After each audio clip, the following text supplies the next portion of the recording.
جی اگلا سوال ہے کہ اگر کسی شخص کو قرآن حکیم کا مطلب سمجھ نہیں آتا، اس کے باوجود وہ صرف عربی میں سورہ ملک یا سورہ یاسین پڑھ لیتا ہے، تو کیا قرآن مجید کا صرف عربی میں پڑھنا ہی فائدہ دے گا؟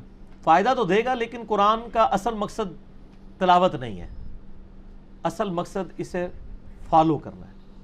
وَأُوحِيَ إِلَيَّ هَذَا الْقُرْآنُ لِأُنذِرَكُم بِهِ وَمَن بَلَغَ۔ اے نبی الاسلام، ہم نے قرآن آپ کی طرف اس لیے وحی کیا تاکہ آپ اس قرآن کے ذریعے لوگوں کو بھی تبلیغ کریں اور جس تک یہ قرآن پہنچے۔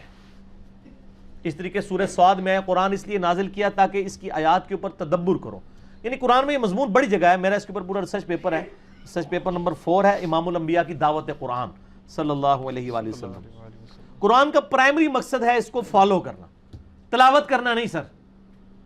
ہاں تلاوت کا ثواب ہے، وہ جامع ترمذی میں صحیح حدیث ہے، مشکات میں بھی آپ کو پہلی جلد کے اینڈ پہ مل جائے گی، فضائل قرآن والے چیپٹر میں، کہ جو بھی کتاب اللہ سے ایک حرف پڑھتا ہے اللہ اس کو 10 نیکیاں دیتا ہے۔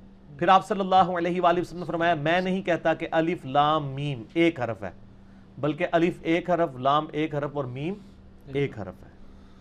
اب یہ الف لام میم حروف مقطعات بھی ہو سکتے ہیں اور علم بھی ہو سکتا ہے، دونوں ہی ہو سکتے ہیں، باقی ان کا یعنی ثواب تو آپ کو ملنا ہے، لیکن یہ پرائمری مقصد نہیں ہے۔ وہ صحیح حدیث ہے ابو داؤد کے اندر، ترمذی کے اندر، کہ جو رات کو سونے سے پہلے سورۃ الملک پڑھ لے گا اللہ تعالیٰ اسے عذاب قبر سے محفوظ رکھے گا۔ میرا مسئلہ نمبر 112ABC قرآن حکیم کی 12 صورتوں کے فضائل کے اوپر ریکارڈڈ موجود ہے۔ اسی طریقے سے سنن دارمی میں ایک موقوفاً روایت ہے ابن عباس سے صحیح سند سے کہ جو صبح کے وقت سورہ یاسین پڑھ لے شام تک اللہ تعالیٰ ہر معاملے میں اس کے لیے کفایت کرے گا، جو شام کو پڑھ لے صبح تک کفایت کرے گا۔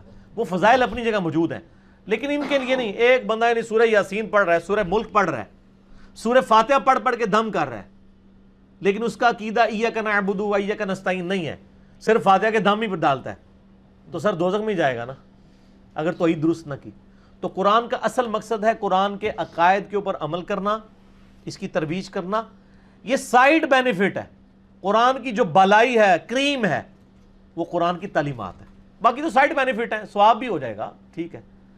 اسی لیے میں کہتا ہوں آپ اعتکاف بیٹھتے ہیں نا، کہتے نہیں میں 10 قرآن مکائے، میں جناب 15 قرآن پڑھ چھڑے، یار 10 صفحے ترجمے کے ساتھ پڑھ لینا جس سے آپ کی زندگی بدل جائے، وہ زیادہ بہتر ہے۔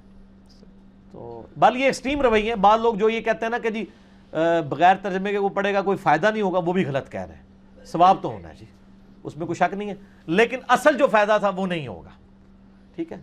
یہ اسی طریقے سے ہے کہ ایک بندہ ڈرائیونگ کرتے ہوئے زبان سے تو کہہ رہا ہے keep left keep left keep left, اور سٹیئرنگ اس کا رائٹ کی طرف جا رہا ہے تو ٹھوک ہی دے گا نا سامنے جا کے، اگر وہ پاکستان میں چلا رہا ہے۔ امریکہ میں تو رائٹ سائڈ پہ چلتی ٹریفک، اے انہوں کو ویچو پاک کاٹ لوے۔